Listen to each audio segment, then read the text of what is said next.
Samantala, gaya ng mga nag-trending na challenge sa social media, hindi rin inatrasan ng ilang celebrities ang nauusong mannequin challenge na may iba't ibang tema. Pati nga traffic sa EDSA may version din daw. Panoorin natin ito.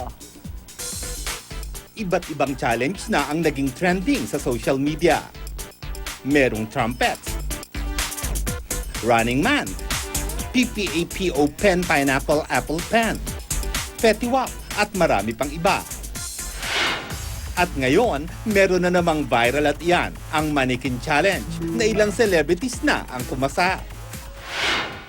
Tila huminto ang oras ng pagdiriwang ng mga sangre at kawal sa mundo ng Encantadia. Habang ang mga kabubble nyo sa Bubble Gang, nag-break muna sa pagkapatawa, ma-push lang ang kanilang cowboy-themed Mannequin Challenge.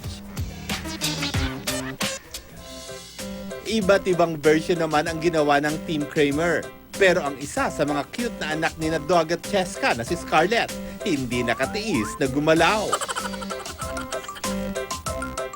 Sa haba ng kanilang biyas, ay mukhang mga totoong manikin nga ang magkapatid na Andre at Kobe Paras.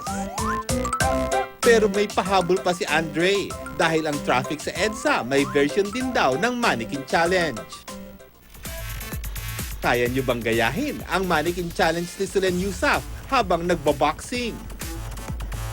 Huli naman ang saya ng barkadahan ng grupong One Up. Hindi naman nagpahuli ang Sunday Pinasaya na may audience participation pa. At ang ilan sa mga bida ng Afternoon Prime na hahamakin ng lahat, game din na tinanggap ang challenge. Ikaw kapuso, kakasa ka ba sa hashtag Mannequin Challenge?